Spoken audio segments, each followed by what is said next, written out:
Hi guys, so it is story time on my channel today, and I don't know, I'm feeling this and that. Like, I don't know, like I'm emotional and I don't know, mixed feelings.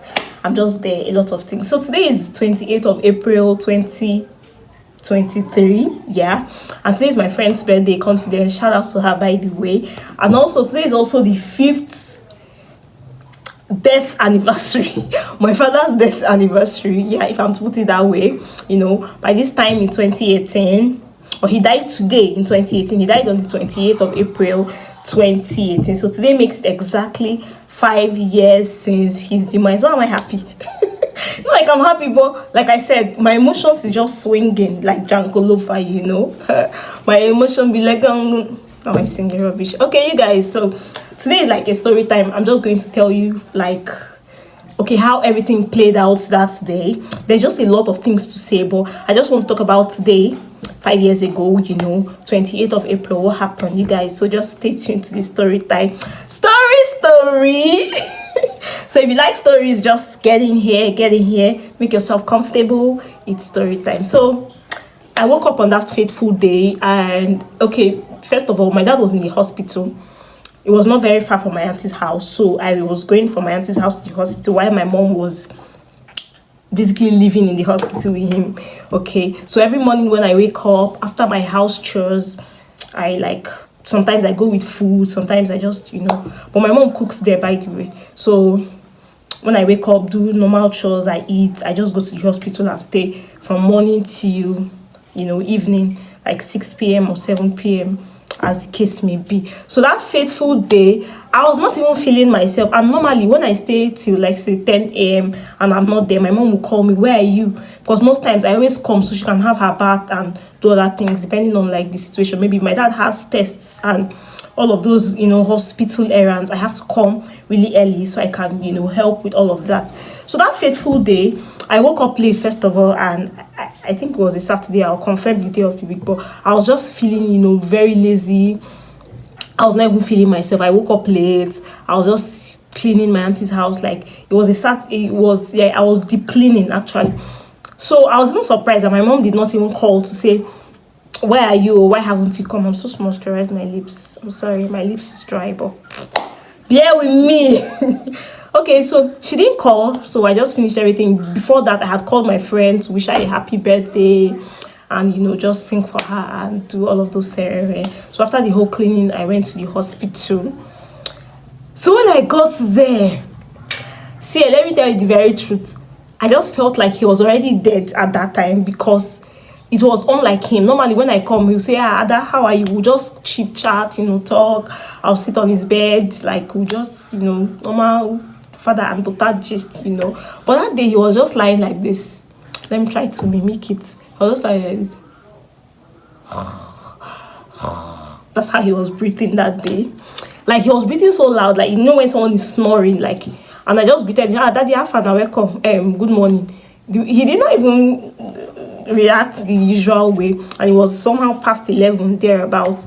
So I got there, and I think my mom she said, look at your daddy, you see how he's staying. She doesn't understand today, that today is just worse, that she knows that things have really not been good, like good, but it's just worse today. And I'm like, okay, no problem. And then my hair was almost, if you see me then, God, thank God for grace. So because then I was looking like a mad person, really, because why was I even wanting to look good? Why? There was no point. Everybody just wanted my dad. We just wanted him to be better. Every other thing definitely we knew would fall in place. So I was looking like a mad woman, that day. I remember what I was wearing. I was wearing like a black black trousers, and then my one red gown. It was a red gown, but it was a short gown, so I had to wear trousers on that. So I came to the hospital. My mom was like, go and make your hair. There's a lady in the hospital there that makes hair. So she was like, go and make your hair. I'm like, Mommy, leave me, I beg. This hair, if you don't tire me and all that. She said, go and make your hair. I don't like the way your hair is looking. And this is someone that her husband was close to. See, shout out to my mother, by the way. Because this is someone like her husband was close to dying, or in between life and death. So So she short forced me, and I just went. I know I twisted my hair. It was natural hair then. Yeah, it was natural hair. So I twisted it like from a salon. I was just there, gloomy, because it felt like my world. See the end of the world. Like I was this close to the end of the world. So I finished making the hair and I came back. So my uncle visited. I came back, let's say around mid-afternoon, like 3, 4 there about. So I got back to the hospital. He was still in that state. He was not yeah. He didn't seem like he was getting better. So a few minutes after I finished making my hair, my uncle came. My uncle and his wife came. So I stepped out because obviously there was no like enough space to sit and all of that. So I stepped out. You guys, why is this light too bright now? It's too bright on my face. Okay, so I stepped out. I just sat down outside. So there, my mom was just discussing. I don't know. You know when you're just pressing your phone, there's nothing in particular you're pressing, but it just needs to be carried away. Something has to take your attention away from your reality you get. So I was just outside pressing my phone randomly, and then the next thing, my mother started shouting, "It is gone, Otila!" Don't mind me, that's not what she was saying though. We're just like, hell, Chibawike, you have left me. Who will ignore your grandchildren? Who will do this? So how would you leave me in this life alone? I just stayed there. I was, when they say someone was starstruck, for the next 5 seconds, I could not hear nothing. Like, I was aloof. I don't know how to explain this feeling. Like, this feeling happens when somebody gives you a very terrible news. For some seconds, you're trying to process it, and then, hey, God. So, she don't shout. I could not even stand up immediately. I just told myself that, okay, what is the worst thing now that can happen? I just told myself, the worst thing that can happen is that your father is dead. Just go inside and whatever. So my mother was now shouting, and just came inside. I was the only child around. My sister was in school then. My brother, he was working then. So it was just me and her, around. And I went inside. Her brother was holding her. I just went inside. Okay, I know I held his hand. I did not scream. I'm not being loud person. I'm not one to show my grief like that in the public, because I don't like people just gather you, holding you and all of that. Right from time, I'm not a fan. So I just held his hand, I just held his hand and said, "Child, Daddy, I'll miss you." Then tears rolled down my eyes. I cried. But nobody came close to me because I was not screaming, obviously. I did not want all of that attention. I was screaming there, holding my mom that was rolling, shouting, "How will you leave me alone in this life, in this wicked world? I will join you." I just talk to my and say, "Join who?" So a lot of things just happened. And then, okay, guess where the whole irony, do you know where the whole irony was? When the whole thing started that day, when it felt like this person has given up, we're calling the doctors. Funny thing is, his consultant is not domiciled in the hospital then. His consultant, the person that did the surgery. The story is a long story after all, Sha. Maybe in another video, I will do maybe cause of death, our experience in the Nigerian hospital and all of that. But bottom line is, the consultant was not domiciled in the hospital, but his assistant, I think that person, the second in command, was a resident doctor. I'm not too sure, yeah. So we're calling that other resident doctor, to tell him, look, this is the situation of the thing. So this is how he has been since morning. Can you just come? Can you, call? I'm coming since morning, 8 a.m. He died. My father died at exactly 5:25 by our time, 5:25 p.m. We called him. We're calling him since morning. "I'll come. I'm coming. I'm on my way. I'm on my way. I'm on my way," up until that time. And guess what? It was not even up to 5 minutes after he died. The doctor was just strolling in. I just sit down here and they look at nurses that normally when the nurses in that hospital, when you call them, "Oh yeah, come and do something," they will drag their feet. They go, they murmur, they are not dedicated to duty. I don't know whether to say I don't blame them, but they were not even dedicated to duty. Sometimes they were even shouting at their patient and all of that. They were just very reluctant when it comes to taking care of their patients. Every single one of them I met at the hospital. But I was not even want to argue with them or want to shout at them, because it was not even my business. My own is that when it's time for his drugs, just give him his drugs and carry your rude self out of my presence, you get. So the nurses that were always reluctant, they just rushed with their pen and paper and their all of those, time of death. If you see seriousness, no single nurse was sitting on the chair. If you see serious, call the mortuary guys, call the mortuary. Mortuary guys don't send trolley. Okay, no, they didn't use trolley. They actually moved him with the bed he was on. Like, they did not send another bed, if you know what I mean. You know that most of those beds have tires. Mortuary before your tears drop on the ground, mortuary attendants don't enter the ward like this to drag him. If you see speed, you see nurses, everybody was on their toes. Even the doctors had to. The doctor that was in, I'll come out. He just came, use his stethoscope. Yes, confirm the death. Yes, the time of death 5:25. Nurse, right? Sharp. If you see speed, cause of death. Very swift. That was the swiftest thing they did in that hospital. Every other thing, from the test, from the surgeries, from the ward rounds, from the everything a sick person deserves in a hospital, they were very sluggish and reluctant to do. But the cause of death, time of death, that one, 2 seconds. It's funny now, but it was not funny then, you get. So after they now took him to the hospital, the wrapper I know he was wearing shorts then. The wrapper he was covered in, they used it to cover his whole body. I was watching people roll my father's dead. See, death is a thing. Sickness is a thing, death is a thing. I say my father was full of life. If this man comes out, if he's standing, oh boy, you were you just be scared of him. I remember my friends used to be very scared of him, that she was Udochi's father, you get. He felt like a juju because of his size, his body, his charisma, everything. That's how I watched them roll him lifeless. That you raise his hand, you bring it down. Life is very funny. They don't roll am go mortuary. They don't even tell us mortuary fee. This life. I say before your tears will drop on the ground, you don't pay mortuary fee. You don't payment where you don't they pay already, So they now took him there, paid mortuary fee that night. Then we got home. Got back to my auntie's. My uncle drove us to my auntie's house. That's where my mom, hey, everybody they come now. See, fast forward to the evening. Do you know that the calls my mother received only that night then? Since they gave birth to this woman combined, since she was born up until that day, she has not received such volume of calls ever.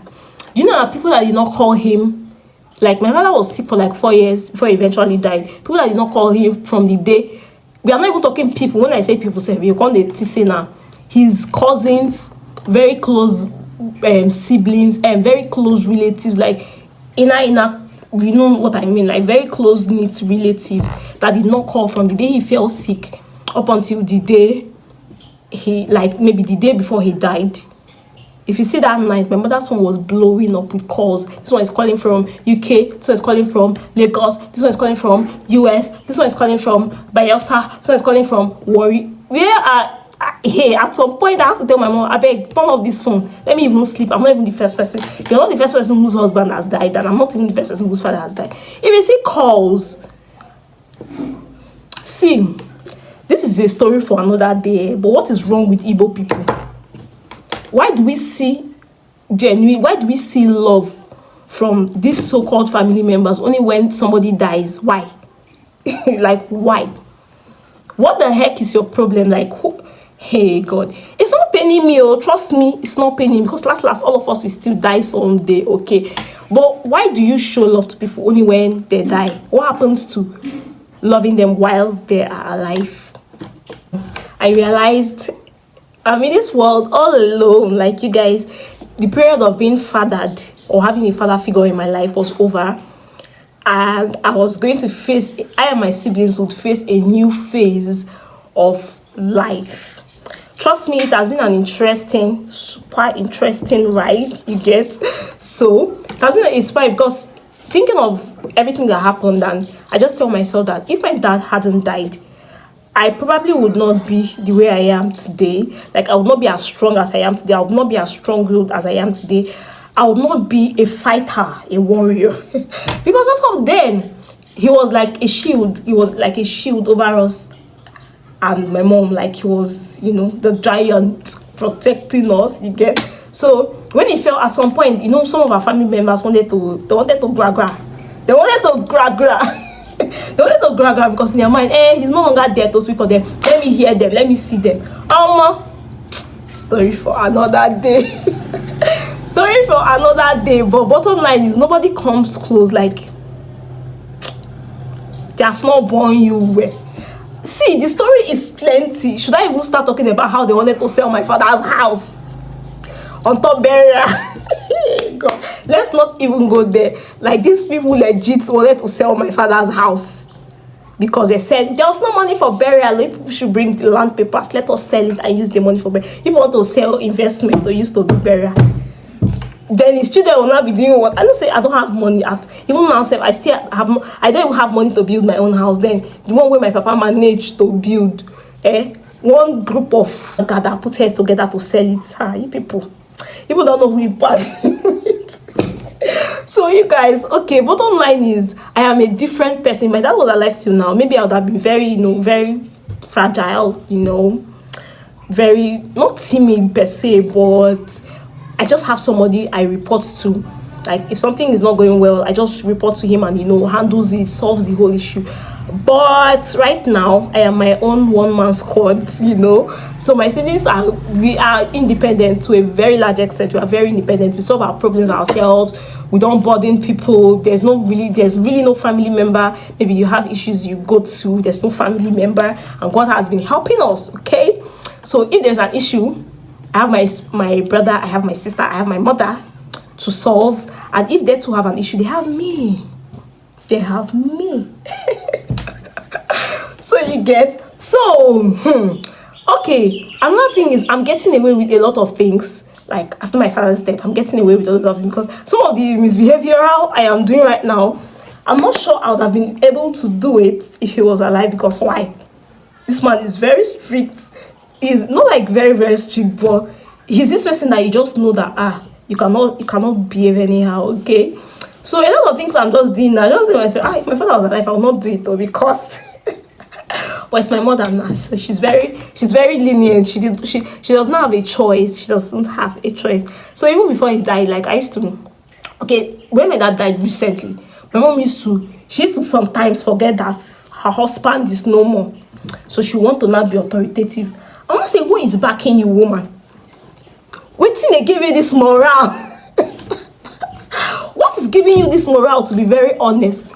You don't have a husband, no? Do you know that? At least me, I have siblings. If you want to disturb me, I can always call my siblings to fight. But you don't have a husband. What's your problem?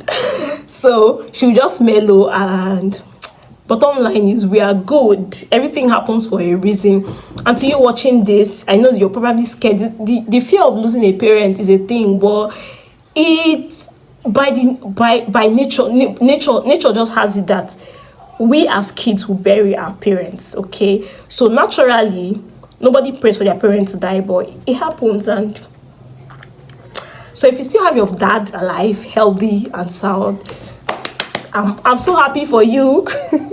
I'm so happy for you to a very large extent. I am very, very, very happy for you. If your parents are still alive and healthy, I'm so happy for you. If you still have one around like me, please take care of them very well. That's why sometimes when I want to spend on my mom and she's like, "Do, you're wasting money. Don't worry about it." I'll say, "Don't worry.